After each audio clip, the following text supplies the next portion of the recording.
नमस्कार दोस्तों, मैं नीतीश कुमार ट्रस्ट इंस्टीट्यूट की ओर से आज क्लास 11 की ज्योग्राफी की 30 प्रश्नों को लेकर आपके सामने प्रस्तुत हो रहा हूं। ऐसे प्रश्न परीक्षा के लिए काफ़ी उपयोगी साबित होंगे। आप इन प्रश्नों का अभ्यास करें और अपने दोस्तों के बीच भी इसे शेयर करें, क्योंकि आपके शेयर, लाइक और सब्सक्राइब से मेरा भी मोटिवेशन बढ़ेगा और आगे ऐसे वीडियो बनाने के लिए मैं और प्रेरित होऊंगा। तो मैं आपका बहुमूल्य समय बर्बाद न करते हुए सीधे प्रश्नों पर आ रहा हूं। तो मेरा पहला प्रश्न है, पृथ्वी की आंतरिक संरचना के अध्ययन का मुख्य स्रोत क्या है? क्वेश्चन कहा गया है मुख्य स्रोत, ठीक है। पृथ्वी की आंतरिक संरचना का मुख्य स्रोत क्या है? ठीक है, महासागर, चंद्रमा, भूकंप तरंग या पर्वत? इसका आंसर होगा एक का सी नंबर, ठीक है, भूकंप तरंग। पृथ्वी की आंतरिक संरचना का मुख्य स्रोत क्या है? भूकंप की तरंगे, ठीक है, एक का सी नंबर। 2 नंबर क्वेश्चन, भूकंपीय तरंगों का अध्ययन किस उपकरण से किया जाता है? Thermometer, seismograph, barometer, telescope? तो भूकंपीय तरंगों का अध्ययन किस उपकरण से किया जाता है? तो सिस्मोग्राफ से किया जाता है, ठीक है, 2 का बी नंबर होगा। अगला क्वेश्चन, भूकंप की तीव्रता को मापने का पैमाना कौन सा है? सेल्सियस पैमाना, रिएक्टर पैमाना, न्यूटन या पास्कल? तो भूकंप की तीव्रता को मापने का पैमाना जो है वो रिएक्टर पैमाना है, ठीक है। कौन सा पैमाना है? रिएक्टर पैमाना, भूकंप की तीव्रता को मापने का। अगला क्वेश्चन, 4 नंबर, पृथ्वी की सबसे बाहरी परत को क्या कहते हैं? मेंटल, कोर, क्रस्ट या आवरण? तो सबसे बाहरी परत को क्या कहा जाता है? क्रस्ट कहा जाता है, भूपर्टी जिसे कहते हैं, ठीक है। तो पृथ्वी की सबसे बाहरी परत को क्रस्ट कहा जाता है या भूपर्टी कहा जाता है। तो 4 का सी नंबर होगा। 5 नंबर, भूपर्टी का घनत्व कितना होता है? 3 ग्राम प्रति सेंटीमीटर क्यूब, 5.5 ग्राम प्रति सेंटीमीटर क्यूब, 13 ग्राम प्रति सेंटीमीटर क्यूब या 3.3 ग्राम प्रति सेंटीमीटर क्यूब? तो भूपर्टी का घनत्व कितना है? 5 का ए नंबर, 3 ग्राम प्रति सेंटीमीटर क्यूब, ठीक है। अगला क्वेश्चन, 6 नंबर, क्रस्ट के नीचे कौन सी परत होती है? क्रस्ट के नीचे कौन सी परत होती है? नाभिक, आवरण, बाह्य कोर या तरल पदार्थ? तो क्रस्ट के नीचे होता है मेंटल, ठीक है, मेंटल होता है, 6 का B number. 7 number question, mental का प्रमुख तत्व कौन सा है? लोहा, सिलिकॉन और मैग्नीशियम, कार्बन या एल्युमिनियम? तो इसका आंसर होगा 7 का बी, सिलिकॉन और मैग्नीशियम। मेंटल का प्रमुख तत्व है सिलिकॉन और मैग्नीशियम, 7 का बी। अगला क्वेश्चन, कोर मुख्य रूप से किससे बना है? कोर मुख्य रूप से किससे बना है? सिलिकॉन से, ऑक्सीजन से, लोहा और निकल से, मैग्नीशियम या कैल्शियम से? तो 8 का सी नंबर होगा, लोहा और निकल से, ठीक है। अगला क्वेश्चन,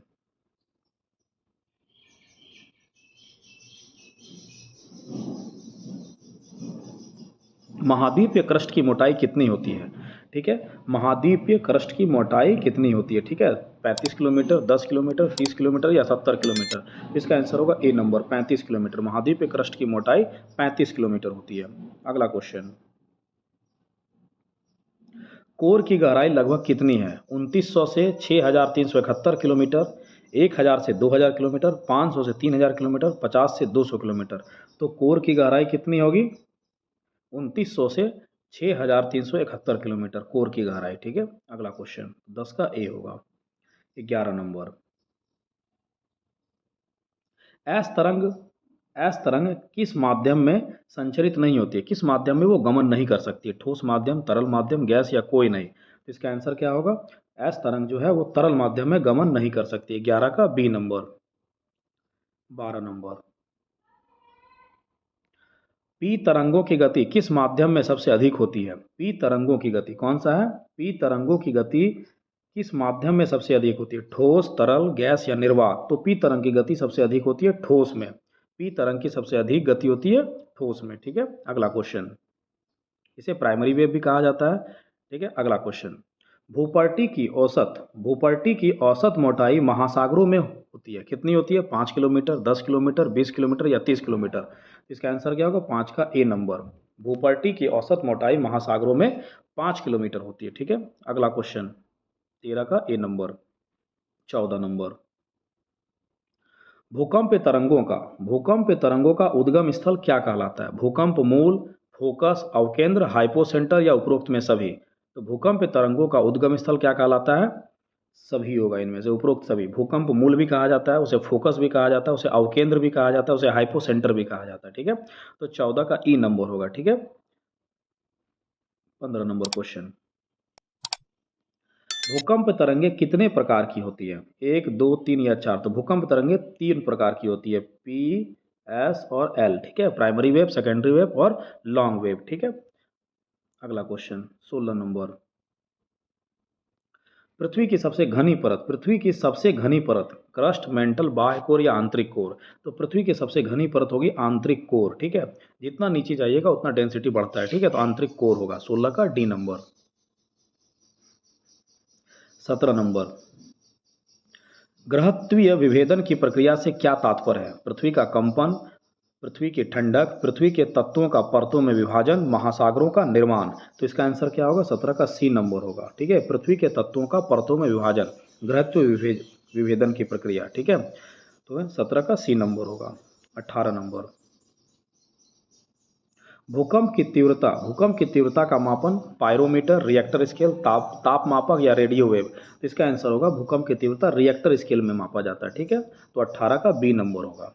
ठीक है, अगला क्वेश्चन 19 नंबर क्वेश्चन, भूकंप की दिशा किस तरंग से पहले पता चलती है? ठीक है, सतही तरंग, जिसे एल तरंग भी कहा जाता है, एस वेव, पी वेव या एल वेव? ठीक है, ठीक है, भूकंप की दिशा किस तरंग से पहले पता चलता है? एक्चुअल में ये एल तरंग और सतही तरंग एक ही होता है। ठीक है, तो इसका लेकिन आंसर इसका होगा पी वेव। ठीक है, इसका आंसर होगा पी वेव। यहाँ पर एल वेव को ही सतही तरंग कहा जाता है। ठीक है, तो ऑप्शन देने में थोड़ा सा यहाँ गड़बड़ हो गया है। ठीक है, लेकिन आंसर क्या होगा? भूकंप की दिशा किस तरंग से पहले पता चलती है? तो पी वेव से। ठीक है, क्योंकि पी वेव का जो स्पीड होता है वो 8 किलोमीटर पर सेकेंड होता है, सबसे पहले धरातल पर पहुंचती है। ठीक है, 19 का सी नंबर होगा। अगला क्वेश्चन 20 नंबर, भूकंप अध्ययन, भूकंप अध्ययन की शाखा को क्या कहते हैं? जियोग्राफी, सिस्मोलॉजी, क्लाइमेटोलॉजी या बायोलॉजी? तो इसका आंसर होगा 20 का बी नंबर, सिस्मोलॉजी। ठीक है, अगला क्वेश्चन, पृथ्वी की केंद्र किस गहराई पर स्थित है? 4000 किलोमीटर पर है, या 5100 किलोमीटर पर है, या 6371 किलोमीटर पर है, या 7000 पर है? तो 21 का सी नंबर होगा। ठीक है, 21 का सी नंबर, 6371 किलोमीटर पर पृथ्वी का केंद्र स्थित है। अगला क्वेश्चन 22 नंबर, किस परत में मैग्मा पाया जाता है? क्रस्ट, मेंटल, बाह्य कोर या आंतरिक कोर? तो मैग्मा जो है वो पाया जाता है मेंटल में। किस में पाया जाता है? मेंटल में। ठीक है, 22 का बी, उसमें भी मेंटल, ऊपरी मेंटल में। ठीक है, तो 22 का बी नंबर होगा। 23 नंबर क्वेश्चन, बेसाल्टिक क्रस्ट पाया जाता है महाद्वीपों में, महासागरों में, पर्वतों में या पठारों में? तो बेसाल्टिक क्रस्ट जो पाया जाता है वो महासागरों में पाया जाता है। 23 का बी नंबर होगा। 24 नंबर, भूकंप तरंगों की गति, भूकंप तरंगों की सबसे धीमी गति होती है पी वेव, एस तरंग, सतही तरंग या ए बी दोनों? तो इसका आंसर क्या होगा? भूकंप तरंगों की सबसे धीमी गति, सबसे धीमी गति भूकंप का, तो इसका होगा सतही तरंग। 24 का सी नंबर होगा। ठीक है, 24 का सी, सतही तरंग, क्योंकि इसका वेग होता है 3 किलोमीटर पर सेकेंड। पी वेव का मैंने आपको बताया था 8 किलोमीटर पर सेकेंड, एस वेव का 6 किलोमीटर पर सेकेंड और सतही तरंग का होता है 3 किलोमीटर पर सेकेंड। इसलिए इसका सबसे धीमी गति होती है, तो 24 का सी होगा। 25 नंबर, कोनराड विमंडल, ठीक है, या इसे कह सकते हैं कोनराड विसंगति, ठीक है, किसके बीच स्थित है? ठीक है, ऊपरी क्रस्ट, निचला क्रस्ट, मेंटल और कोर, कोर और केंद्र, बाह्य और आंतरिक कोर? तो इसका आंसर होगा 25 का ए। ठीक है, कोनराड विमंडल। ठीक है, तो इसका ऊपरी क्रस्ट और निचला क्रस्ट को जो बांटा जाता है वो कोनराड डिसकंटिन्यूटी के द्वारा बांटा गया है। ठीक है, तो 25 का ए नंबर होगा। 26 नंबर,